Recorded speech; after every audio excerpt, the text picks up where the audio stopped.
The gilded facade Josephine Winters adjusted the vase of fresh peonies on the marble countertop, their delicate pink petals a stark contrast to the pristine white kitchen that gleamed under recessed lighting. She glanced at her watch, 7:30 p.m., and sighed. Vincent was late. Again. Their Beacon Hill brownstone echoed with emptiness despite its carefully curated beauty. Josephine had spent years perfecting every corner of their home, just as she had meticulously crafted their social image as Boston's golden couple. Vincent Blackwood, the brilliant investment banker with the Midas touch, and his devoted wife, the former gallery curator who now dedicated herself to charity galas and supporting her husband's ascent. Mrs. Blackwood? Their housekeeper Rosa appeared at the kitchen doorway. "Would you like me to keep dinner warm?" Josephine forced a smile. "Yes, please. Mr. Blackwood just texted that he's wrapping up a meeting. Shouldn't be much longer."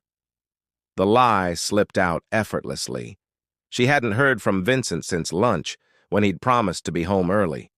After 9 years of marriage, Josephine had perfected the art of covering for her husband's absences, of maintaining appearances. Rosa nodded sympathetically before retreating. The older woman had been with them for 7 years, long enough to recognize the pattern, but discreet enough never to mention it. Josephine poured herself a glass of Cabernet and wandered to the living room window. Rain streaked down the glass, blurring the historic cobblestone streets below. 9 years, nearly a decade of building a life that was beginning to feel more like an elaborate theater production than a marriage. Their anniversary was just 3 weeks away. Her phone buzzed with a notification. Not from Vincent, but from Patricia Harlow, her closest friend, just checking in. "Still on for lunch tomorrow?" BTW saw Vincent at Noir with some clients. Looked intense, poor guy working so hard. Josephine's hand tightened around her wine glass. Noir was an intimate cocktail lounge downtown, hardly the place for a serious business meeting. She set the glass down before responding with practiced casualness. "Absolutely. Looking forward to it? And yes, big merger in the works apparently." She scrolled through her photos, landing on one from 2 years ago. Their anniversary trip to the Amalfi Coast.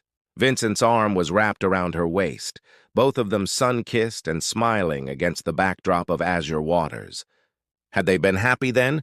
Josephine couldn't remember anymore. Perhaps they'd just been better at pretending. The sound of keys in the lock jolted her back to the present. Vincent strode in, shaking rain from his coat. At 41, he remained strikingly handsome, tall and trim with salt and pepper hair that only enhanced his air of authority. "Sorry I'm late," he said, brushing a perfunctory kiss against her cheek that smelled faintly of unfamiliar perfume. Harrison wouldn't stop talking about the Singapore portfolio. "It's fine," Josephine replied, the familiar script playing out. Rosa kept dinner warm. Vincent loosened his tie. "Actually, I grabbed something with the team. Just need a shower and to review some documents." Another lie. Another night where they would orbit around each other without connecting. Josephine nodded, accepting this as she had accepted so many disappointments. Later, as Vincent worked in his study, she found herself looking at their wedding photo. Her radiant smile, his proud gaze. When had that pride turned to indifference? When had her adoration curdled into resignation? Their anniversary dinner reservation at Lumiere had been confirmed that morning. Josephine had requested their special table, ordered Vincent's favorite wines, even arranged for the chef to recreate the meal they'd enjoyed on their honeymoon in Provence. She'd planned to wear the emerald dress Vincent had once said made her eyes shine like jewels. But as she lay in their king-sized bed, listening to Vincent's hushed phone conversation from his study. "I'll figure something out."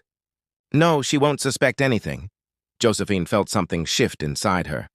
A quiet resolve crystallizing among the ruins of her illusions. She reached for her laptop and began typing, "Franklin and Associates, Family Law."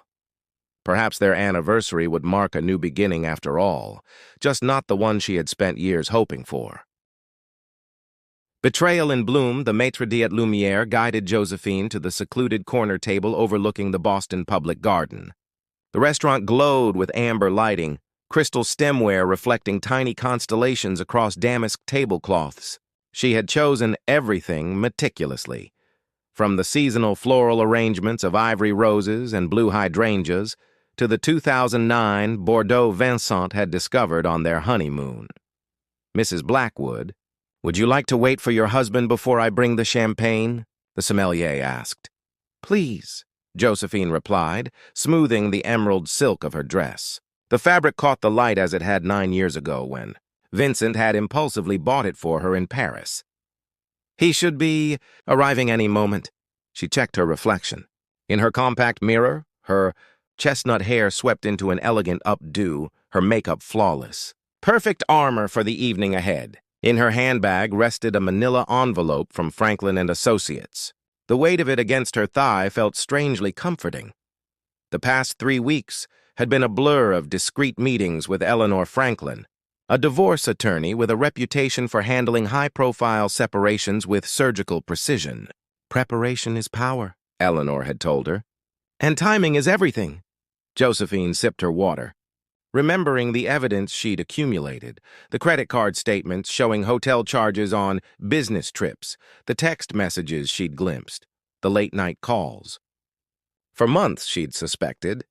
Now she knew. The restaurant's front door opened and Vincent's distinctive laugh reached her before she saw him. Josephine's spine straightened as she watched him approach, but he wasn't alone. A willowy blonde in a crimson dress walked beside him, her hand comfortably resting in the crook of his arm. The woman was younger, perhaps 30, with the confident stride of someone accustomed to getting what she wanted. Vincent spotted Josephine and hesitated for just a fraction of a second, so brief anyone else might have missed it. Then, astonishingly, he continued toward the table, the woman still at his side. "Josephine," he greeted, leaning down to kiss her cheek as if this were any normal dinner. "You remember Camilla Edwards from the Harrison portfolio? She's been instrumental in the Singapore deal." Camilla extended a manicured hand. "Lovely to finally meet you properly, Josephine. Vincent speaks so highly of you." The audacity was breathtaking. Around them, other diners had begun to notice the unusual tableau: a husband, a wife, and a mistress at an anniversary dinner. A waiter approaching with champagne slowed his steps, uncertain. Josephine took Camilla's hand with a polite smile. "How interesting. Vincent has never mentioned you." Vincent cleared his throat as he took the seat across from her. "Camilla and I were finishing up some work when I realized the time. I thought it would be rude to make her leave, especially since we have the best table in Boston tonight." His tone carried a warning. "Play along. Don't make a scene." For 9 years, she would have. For 9 years, she had swallowed her pride, maintained appearances, and made excuses for his absences and indiscretions.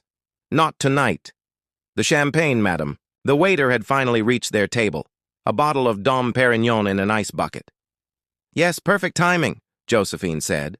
"We're celebrating something significant tonight." Vincent relaxed slightly, misinterpreting her composure for acquiescence. 9 years of marriage," Josephine continued, her voice steady as she reached for her handbag, "and the beginning of a new chapter." She withdrew the envelope and placed it on the table between them. "Happy anniversary, Vincent. What's this?" He picked it up, frowning. "Divorce papers. Already filed this morning." Camilla's confident smile faltered. Vincent's face drained of color as he opened the envelope and scanned the first page. "You can't be serious," he hissed, leaning forward. "This is not the place—" "I disagree," Josephine said, taking the champagne flute the waiter had just filled. "What better place than where we had our first date? What better time than on the anniversary of our vows? Vows you've been breaking for years." She raised her glass. "To new beginnings, for all of us." Vincent's carefully maintained facade cracked. "Josephine, you're making a mistake. Think about what you're throwing away." "I'm not throwing away anything of value," she replied. "I already lost that when you decided our marriage wasn't worth honoring." She turned to Camilla, whose expression had shifted from embarrassment to calculation.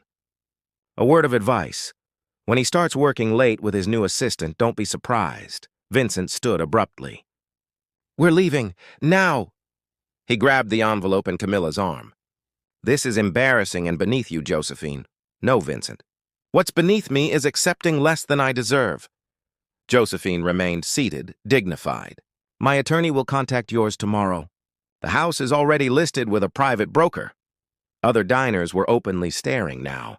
Vincent, always so concerned with appearances, was visibly shaken. You've planned this whole thing.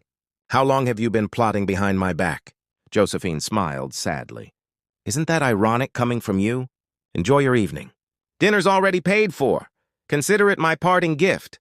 As Vincent stormed out with a confused Camilla in tow, Josephine felt an unexpected sensation wash over her. Not the devastation she had anticipated, but relief. Her hands weren't even trembling as she raised her champagne glass to her lips. Is everything all right, Mrs. Blackwood? The concerned maitre d' approached. Actually, it's just Ms. Winters now, she corrected him, using her maiden name for the first time in nearly a decade. And yes, everything is exactly as it should be. She stayed, ordering the tasting menu for one and savoring each exquisite bite. It was, after all, the first meal of her new life. Through the restaurant's windows, she watched night descend over Boston, the city lights reflecting on the garden's lagoon like countless new possibilities. Aftermath and ashes. The autumn wind scattered crimson leaves across the common as Josephine exited the courthouse. 3 months after that fateful anniversary dinner, the preliminary hearing for her divorce had concluded, and Vincent's initial attempts to contest the settlement had failed spectacularly. Eleanor Franklin's meticulous documentation of his financial deceptions and infidelities had left little room for negotiation.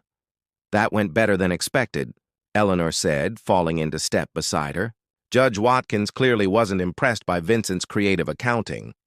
Josephine nodded, adjusting her cashmere scarf against the October chill. I never wanted his money. Just my fair share and a clean break. Well, you'll get both. Though I must say discovering those offshore accounts was quite the coup. Eleanor checked her watch. I have another appointment, but we should celebrate this victory. Dinner next week? After saying goodbye to her attorney, Josephine decided to walk rather than call a car. Her new apartment in Back Bay was just 20 minutes away, and the crisp air helped clear her mind. The past months had been a whirlwind of legal meetings, real estate transactions, and carefully extracting herself from the social circles she'd shared with Vincent. Some friends had loyally remained by her side, Patricia among them, while others had predictably aligned themselves with Vincent's version of events, painting Josephine as a vindictive wife who had humiliated a hard-working husband over imagined indiscretions. The public nature of their separation had been the hardest part. Vincent had connections throughout Boston, and Josephine had endured countless pitying glances and whispered conversations that stopped when she entered rooms. She'd even overheard herself referred to as poor Josephine at her favorite coffee shop. But there was nothing poor about her situation now. The brownstone had sold for well above asking price. She had secured a position as a consultant for a prestigious art foundation, and most importantly, she was sleeping soundly for the first time in years. As she crossed Arlington Street, a familiar voice called her name. She turned to see David Miller, one of Vincent's former colleagues, approaching with a tall man she didn't recognize. Josephine, I thought that was you, David said. How are you holding up? Quite well, actually, she replied, noting his surprise at her positive response. Good, good. He gestured to his companion. This is Theodore Hayes. He just joined our firm as legal counsel. Theodore, this is Josephine Winters. Theodore Hayes had an understated presence, tall with thoughtful gray eyes behind tortoiseshell glasses. His handshake was firm but gentle. A pleasure to meet you, Miss Winters. I believe I saw one of your curated exhibits at the Gardner Museum a few years ago. The contemporary interpretation of Dutch masters was inspired. Josephine raised an eyebrow, impressed that he knew of her work before she'd become simply Vincent Blackwood's wife. You have a good memory, Mr. Hayes. Theo, please, he corrected with a warm smile. And some works of art are impossible to forget.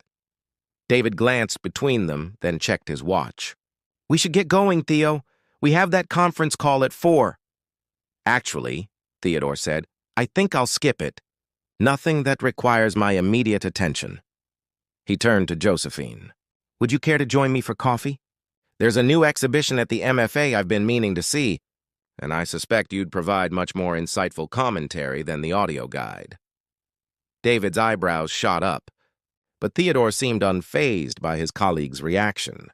Josephine hesitated, surprised by the spontaneous invitation and even more, surprised by her inclination to accept it. "I wouldn't want to keep you from your work," she said cautiously. "The beauty of being legal counsel is that I create my own schedule," Theodore replied.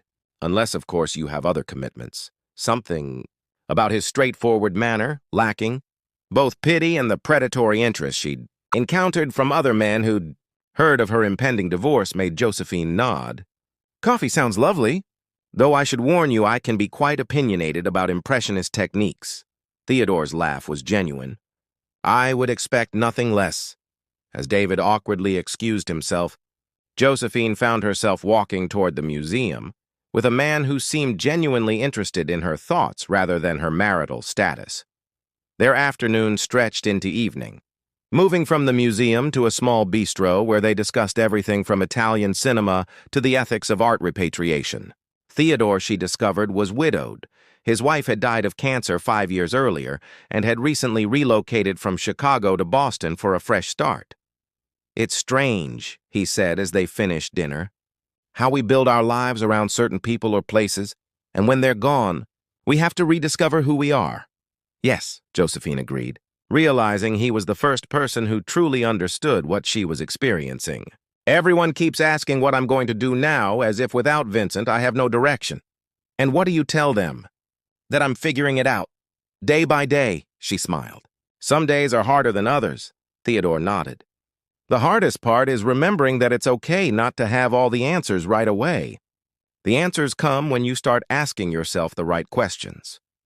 As they parted ways that evening, exchanging phone numbers with the casual promise to perhaps attend an upcoming gallery opening, Josephine felt something she hadn't experienced in a long time. The simple pleasure of being seen for herself, not as an extension of Vincent or as a cautionary tale of marital breakdown. It wasn't romantic, she told herself as she unlocked her apartment door. Just the beginning of a potential friendship at a time when genuine connections felt rare and precious. Still, as she prepared for bed, she found herself smiling at the memory of their conversation, at the easy way Theodore had listened, really listened, without agenda or expectation. For the first time since that anniversary dinner, Josephine fell asleep thinking about possibilities rather than losses, about the future rather than the past. Seeds of renewal spring arrived in Boston with an explosion of cherry blossoms and new beginnings. Josephine stood in the center of the empty gallery space in South End, sunlight streaming through floor-to-ceiling windows, illuminating possibilities only she could see. "So, what do you think?" Olivia Reeves, her former colleague from the Gardner Museum, spun around the empty space. "Is it everything I promised?" "It's perfect," Josephine breathed, already envisioning the inaugural exhibition. After months of careful planning, their joint venture, Solstice Gallery, focusing on emerging women artists, was becoming reality. The divorce had been finalized in February. Vincent had eventually stopped fighting the inevitable, especially after the embarrassing revelation of his financial maneuverings had threatened to reach his clients. In the end, he'd seemed almost relieved to sign the final papers, already planning a move to London with Camilla, who, according to Patricia's intelligence network, was already showing signs of disillusionment with her prize. "Earth to Josephine," Olivia waved a hand before her face. "I asked what you think about opening in July instead of June. Give us more time to court the Mendoza collection." "Sorry, just mentally hanging paintings," Josephine replied. "July makes sense. We want to do this right, not just quickly." As they continued discussing logistics, Josephine's phone buzzed with a message from Theodore. "Hearing went well. Celebrating with dinner at Harvest tonight? I have news." Over the past 6 months, their friendship had evolved into something neither had anticipated. They'd been careful, taking time to know each other without expectations. Theodore had his own healing to complete, and Josephine was determined not to define herself through another relationship. But their connection had deepened through museum visits, long walks along the Charles, and conversations that often stretched until midnight. That smile suggests our business meeting is over, Olivia teased. Theodore? Josephine felt herself blush. He won his case against that development company, trying to bypass environmental regulations. I still can't believe Vincent's former colleague introduced you to the lawyer who'd eventually help dismantle Vincent's business practices, Olivia said. The universe has a sense of humor. Indeed, Theodore's legal expertise had proven invaluable when Vincent had attempted to hide assets through his firm. Though Theodore had maintained professional distance from the case itself, his guidance had helped Josephine navigate the complexities of financial discovery. We're just friends celebrating a professional victory, Josephine insisted, though she knew the description no longer quite fit. Olivia raised a skeptical eyebrow. Friends don't look at each other the way he looked at you at the symphony last month. But take your time. You've earned the right to move at whatever pace feels right. Later that evening at Harvest, Josephine watched Theodore describe his courtroom victory, his hands animated, eyes bright with purpose. At 46, he carried himself with a quiet confidence that never veered into the arrogance she'd grown to detest in Vincent. Enough about my day, he said, reaching for his wine. How's the gallery coming along? As she updated him on Solstice's progress, Josephine realized how different this felt from her marriage. With Vincent, her accomplishments had always seemed secondary, background noise to his more important career. Theodore listened as if her dreams mattered, because to him they did. You mentioned news? She finally asked as their desserts arrived. Theodore hesitated, suddenly serious. I've been offered a position on the board of the Environmental Law Institute in Washington. Josephine's heart sank, though she maintained her smile. That's incredible, Theo. You've worked toward this for years. It would mean commuting to D.C. regularly, he continued, watching her carefully. But I'd keep my practice here in Boston. Relief washed over her. So you're not leaving? No. He set down his fork. Josephine, I need to say something, and I want you to know there's no pressure for reciprocation or immediate response. She nodded, heart racing. These past months with you have been unexpected. I wasn't looking for this, for us, when we met. After losing Margaret, I thought that part of my life was finished. He reached across the table, his fingers brushing hers. But you've reminded me what it feels like to connect with someone. To build something genuine and honest, Josephine swallowed, emotions rising in her throat. I'm not proposing, Theodore clarified with a gentle smile. I'm simply acknowledging what's happening between us and telling you I'm open to exploring it further if and when you're ready. No rush, no pressure, no expectations. The contrast with Vincent's approach to relationships, always taking, rarely giving, constantly keeping her off balance, couldn't have been starker. Theodore offered clarity instead of confusion, honesty instead of deception. I've been afraid, she admitted softly. Not of my feelings for you, but of losing myself again. With Vincent, I gradually surrendered pieces of who I was until I barely recognized myself. Theodore nodded. I understand that fear, and I would never want you to diminish yourself for anyone, especially not for me. Whatever happens between us should add to your life, not subtract from it. Something eased in Josephine's chest, a tension she hadn't fully acknowledged until it released. I think I'd like to explore this too. Slowly. His smile warmed her more than the spring evening. Slowly sounds perfect. As they left the restaurant, walking along the lamplit paths of Harvard Yard, Theodore tentatively took her hand. His palm was warm against hers, the gesture simple yet profound. Josephine interlaced their fingers, accepting his touch and all it represented, not a rescue or a replacement for what she'd lost, but a new connection formed between two whole people who chose each other with open eyes. Later that night, in her apartment filled with art and books that reflected her rekindled passions, Josephine stood by the window overlooking the city lights. For the first time, she felt grateful for the pain that had led her here, to this moment, this life that was authentically hers, these possibilities that stretched before her like the twinkling cityscape. The betrayal that had seemed unforgivable had ultimately set her free. Full circle to Solstice Gallery's second anniversary. Olivia raised her glass, surrounded by artists, patrons, and friends in the now-renowned space. And to our founder and visionary, Josephine Winters. Applause filled the gallery as Josephine stepped forward, radiant in a deep burgundy dress, her confidence unmistakable. The exhibition, Reinvention, Women Artists Transforming Tradition, had garnered national attention, with features in major art publications and a waiting list of artists hoping to be represented. "Thank you all for being part of this journey," Josephine addressed the crowd. "When we opened Solstice, we wanted to create not just a gallery, but a community where artistic transformation is celebrated. Your support has made that vision possible." Her gaze found Theodore at the back of the room, his proud smile warming her. After 2 years together, they had settled into a relationship built on mutual respect and genuine partnership. He had recently moved into her apartment, though they maintained his place as a workspace, a healthy separation that honored their independent lives alongside their shared one. As the crowd dispersed to view the exhibition, Eleanor Franklin approached, champagne in hand. From divorce client to Boston's most influential gallery owner in just 3 years.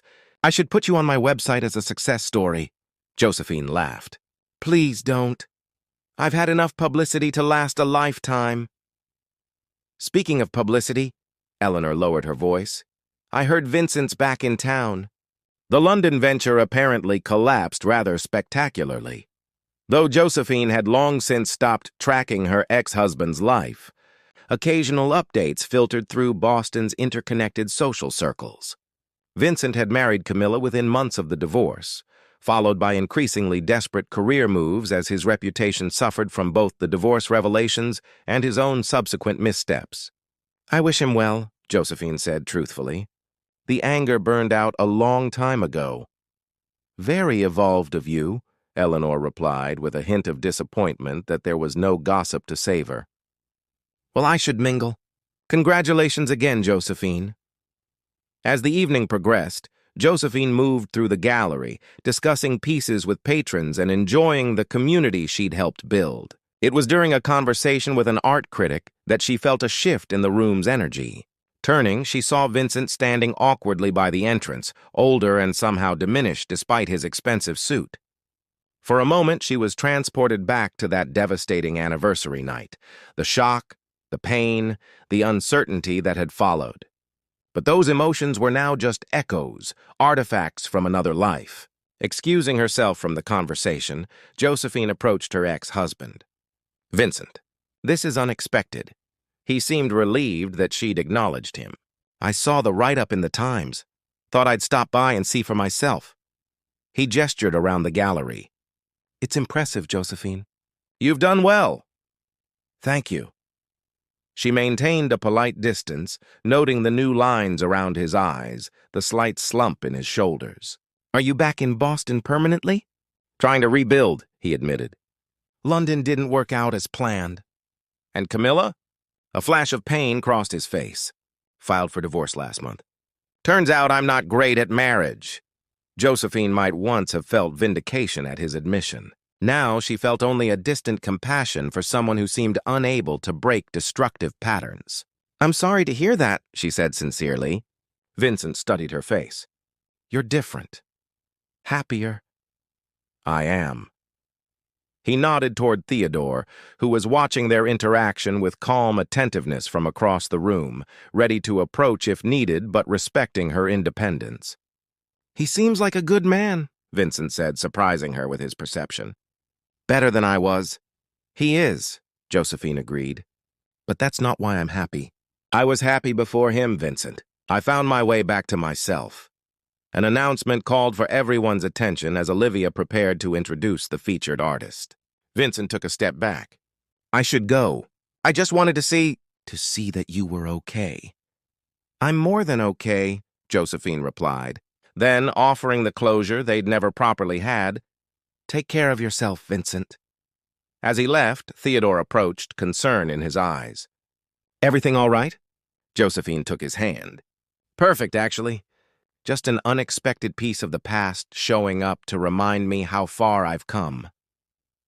Later that night, As they walked home along the moonlit streets of Boston, Theodore seemed thoughtful. "Seeing Vincent tonight, did it bring up difficult memories?" Josephine considered the question seriously. "Not in the way you might think. It was like looking at an old photograph of yourself and barely recognizing the person you were then." They paused by the lagoon in the public garden, the same waters she'd gazed at on that anniversary night 3 years ago, when she'd felt simultaneously broken and freed. "I've been thinking," Theodore said, his voice gentle in the night air. "Not about marriage necessarily, but about commitment, about making promises we intend to keep." Josephine turned to face him, the moonlight silvering his features. "What kind of promises are you thinking about?" "The kind where I promise to always respect your independence while choosing every day to build a life with you. The kind where we recognize that love isn't about possession or sacrifice, but about growing together while remaining whole individuals." He took both her hands in his. "The kind where I promise that your dreams will always matter as much as mine." Tears pricked behind Josephine's eyes, not from sadness, but from the profound recognition of what they'd found together. "I think those are promises worth making," she whispered. "And worth keeping." Theodore brushed a strand of hair from her face. "I'm not in a hurry. We can define our relationship however feels right to us on whatever timeline works. I just want you to know that I'm all in, Josephine. Not because I need you or because you complete me, but because choosing you, choosing us, makes both our lives richer." Josephine stood on her toes and kissed him, a tender affirmation of everything they'd built. "I'm all in too," she said against his lips. "And I'm not afraid anymore." As they continued their walk home, Josephine reflected on the winding path that had led her here, how betrayal had opened the door to authenticity, how losing what she thought she wanted had cleared space for what she truly needed. The gallery, her renewed passion for art, her deepened friendships, her relationship with Theodore. None of it would have been possible without that painful catalyst of Vincent's betrayal. In the end, what had seemed like an ending had merely been the beginning of a more authentic life, one built not on illusions or compromises, but on truth, strength, and the courage to begin again. Full circle, Josephine thought, squeezing Theodore's hand as they approached their home. Not back where I started, but forward to where I was always meant to be. Retry.